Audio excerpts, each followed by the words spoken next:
নমস্কার সম্মানীয় দর্শক বন্ধুগণ, কৃষক বন্ধু প্রকল্প থেকে কয়েক লক্ষ উপভোক্তার নাম বাদ পড়তে চলেছে। অর্থাৎ কৃষক বন্ধু প্রকল্পে ঝাড়াই বাছাই শুরু হলো। সেই নিয়ে বিস্তারিত যে আপডেট, সেই আপডেট একটি দৈনিক সংবাদপত্রে প্রকাশিত হয়েছে। সেখানে কি তথ্য উঠে এসেছে সম্পূর্ণ আপডেট আপনাদের সামনে আমি তুলে ধরব। এর আগে অনুরোধ, চ্যানেলে নতুন হয়ে থাকলে ছোট্ট চ্যানেলটি সাবস্ক্রাইব করে নোটিফিকেশান অল করে রাখতে ভুলবেন না। দেখুন এ বিষয়ে একটি প্রতিবেদনে কি তথ্য উঠে এসেছে। ধান চাষ করা তো দূরের কথা, কোনো দিন জমিতেই যাননি।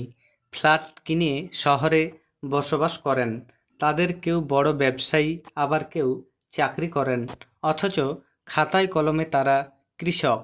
কৃষক বন্ধু প্রকল্পের সুবিধা পেয়ে যাচ্ছেন। এবার প্রকল্পের সুবিধা দিতে সেই সমস্ত বাবু কৃষকদের ঝাড়াই বাছাই শুরু করল প্রশাসন।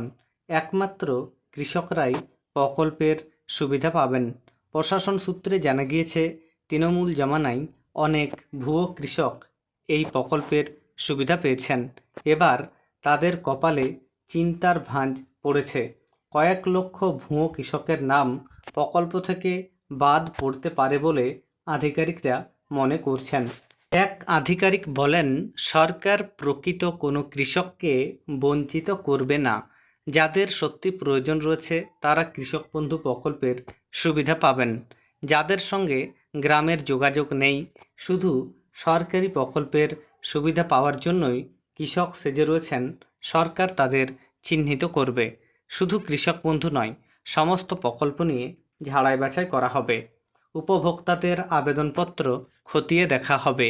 পিএম কিষাণ প্রকল্পে সুবিধা দেওয়ার আগে সব কিছু খতিয়ে দেখা হয়েছিল। তারপরেও ভুল করে যাদের অ্যাকাউন্টে টাকা ঢুকেছিল তাদের তা আবার ফেরত দিতে হয়েছে। কৃষক বন্ধু প্রকল্পে তা হয়নি। যারাই নথি জমা দিয়ে আবেদন করেছিলেন তারা প্রত্যেকেই টাকা পেয়েছেন। তার জন্য এখন আবার নতুন করে বেশ কিছু তথ্য জমা করতে হচ্ছে। কোনো মৃত কৃষকের অ্যাকাউন্টে টাকা যাচ্ছে কিনা তা যাচাই করা হবে। এছাড়া অন্য কোনো ভুয়ো অ্যাকাউন্ট রয়েছে কিনা সেটাও খতিয়ে দেখা হবে। কৃষি দপ্তর সূত্রে জানা গিয়েছে, ফর্মে আধার নাম্বার, জমির খতিয়ান, প্লট নম্বর, পেশাসহ বিভিন্ন তথ্য দিতে হবে। আবেদনকারীর পরিবার সম্পর্কে বিস্তারিত তথ্য জানাতে হবে। কত পরিমাণ জমি রয়েছে সেটাও ফর্মে উল্লেখ করতে হবে। জমি দখলের ধরন কি, সেটা কারো কাছ থেকে কেনা নাকি উত্তরাধিকার সূত্রে প্রাপ্ত, এসব কিছুর বিস্তারিত তথ্য দিতে হবে। আর এক আধিকারিক বলেন, সরকার চাষিদের জন্য বিভিন্ন প্রকল্প এনেছে। এবার বাজেটে ধানের সহায়ক মূল্য বাড়ানো হয়েছে। আলু চাষিদের জন্য প্রকল্প ঘোষণা করা হয়েছে।